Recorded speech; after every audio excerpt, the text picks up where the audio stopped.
নমস্কার বন্ধুরা, আপনাদের সবাইকে স্বাগত।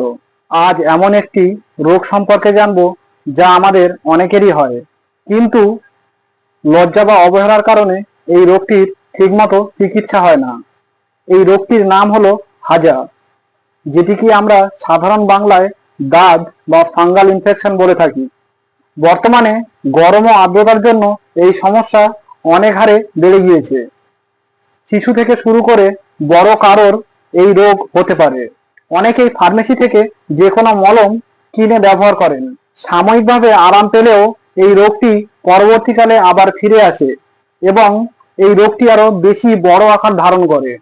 তাই আজকের ভিডিওতে আমরা বিস্তারিত জানবো হাজা কি, হাজা কেন হয়, কারা বেশি আক্রান্ত হতে পারে এবং এর লক্ষণগুলি কি কি, সঠিক চিকিৎসা এবং এই রোগ কিভাবে প্রতিরোধ করা সম্ভব হবে।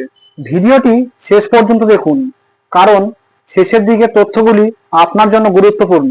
হাজা কি?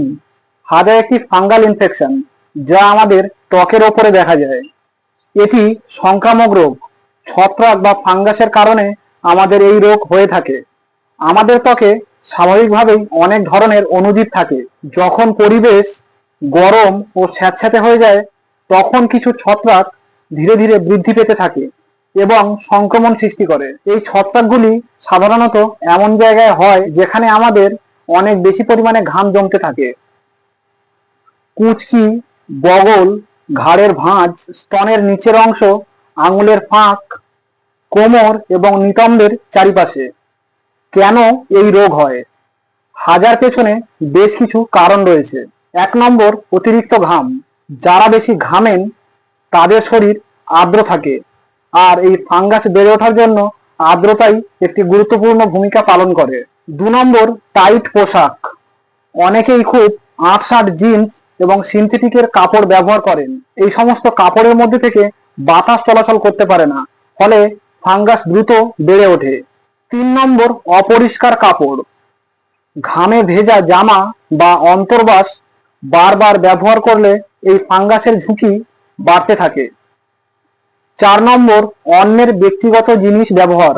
অন্যের তোয়ালে, চাদর, চিরুনি ইত্যাদি ব্যবহার করলে এই রোগের সংক্রমণের ঝুঁকি বাড়তে পারে। 5 নম্বর, ডায়াবেটিস।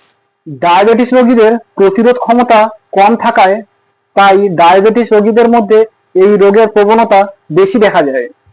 6 নম্বর, রোগ প্রতিরোধ কমে যাওয়া। যাদের শরীর দুর্বল এবং দীর্ঘদিন কোনো অসুখে ভুগছেন তাদের ক্ষেত্রেও ফাঙ্গাল ইনফেকশনের চান্স সবচেয়ে বেশি থাকে। লক্ষণগুলো কি কি? প্রথম দিকে ছোট একটি লাল দাগ থেকে শুরু হলে ধীরে ধীরে এটি বাড়তে থাকে। লক্ষণগুলোর মধ্যে রয়েছে ত্বকে গোলাকার বা বৃত্তাকার লাল দাগ, প্রচন্ড চুলকানি, জ্বালা পড়ার অনুভব, ত্বক শুষ্ক ও খসখসে হয়ে যাওয়া, সাদা বা লালচে প্রান্ত তৈরি হওয়া, কিছু ক্ষেত্রে ত্বক ফেটে যাওয়া এবং ব্যথা হতে পারে। রাতে ঘাম বা চুলকানি বেশি হলে এর সম্ভাবনা আরো বেশি বেড়ে যায়। এখন প্রশ্ন, হাজা কি ছোঁয়াচে? হ্যাঁ, হাজা একটি সংক্রামক রোগ। একজন আক্রান্ত ব্যক্তির তোয়ালে, কাপড়, চিরুনি, বিছানার চাদর ইত্যাদি ব্যক্তিগত জিনিস ব্যবহার করলে এই রোগের সংক্রমণ বেড়ে যেতে পারে। তাই পরিবারের একজনের এই সমস্যা থাকলে অন্যদেরও সতর্ক থাকতে হবে। ভুল চিকিৎসার ক্ষতি। অনেকেই দ্রুত আরামের আশায় স্টেরয়েড যুক্ত মলম ইউজ করেন। এতে কয়েকদিনের জন্য চুলকানি কমে যায়, কিন্তু ভেতরে ভেতরে ফাঙ্গাসের ইনফেকশন বাড়তে থাকে। পরে দেখা যায় রোগ বারবার ফিরে আসে, শরীরের বিভিন্ন জায়গায় ছড়িয়ে পড়ে এবং চিকিৎসা আরো কঠিন হয়ে ওঠে। তাই নিজের ইচ্ছে মতো মলম কখনোই ব্যবহার করবেন না। ফাঙ্গাল ইনফেকশনের ক্ষেত্রে কি ধরনের মলম ইউজ করা হয়? চিকিৎসকের পরামর্শ অনুযায়ী কিছু অ্যান্টিফাঙ্গাল মলম ব্যবহার করা হয়, যেমন ক্লোট্রিমাজল, কেটোকোনাজল, টারবিনাফাইন। কিছু ক্ষেত্রে ওষুধ খাওয়ার প্রয়োজন হতে পারে যদি সংক্রমণ বেশি ছড়িয়ে পড়ে। প্রতিদিন কি কি নিয়ম মেনে চলবেন? 1 নম্বর, আক্রান্ত স্থান শুকনো রাখুন। 2 নম্বর, প্রতিদিন অন্তর্বাস পরিবর্তন করুন। 3 নম্বর, সুতির কাপড় ব্যবহার করুন। 4 নম্বর, ঘাম হলে দ্রুত শুকনো কাপড় পরুন। 5 নম্বর, ব্যক্তিগত জিনিস অন্যের সাথে ভাগাভাগি করবেন না। 6 নম্বর, নখ ছোট রাখুন যাতে চুলকানোর সময় ত্বক ক্ষতিগ্রস্ত না হয়। কখন ডাক্তারের কাছে যাবেন? যখন সংক্রমণ দ্রুত বেড়ে যায়, পুঁজ বা ফোলা দেখা যায়, জ্বর আসে এবং 3 থেকে 4 সপ্তাহের মধ্যে ভালো না হয়, বারবার একই সমস্যা ফিরে আসলে এবং আপনি যদি ডায়াবেটিসের রোগী হন। বন্ধুরা, হাজা কোনো লজ্জার রোগ নয়, এটি একটি সাধারণ ফাঙ্গাল ইনফেকশন যা সঠিক চিকিৎসা এবং পরিচ্ছন্নতার মধ্যে থেকে এটি নিয়ন্ত্রণ করা সম্ভব হয়।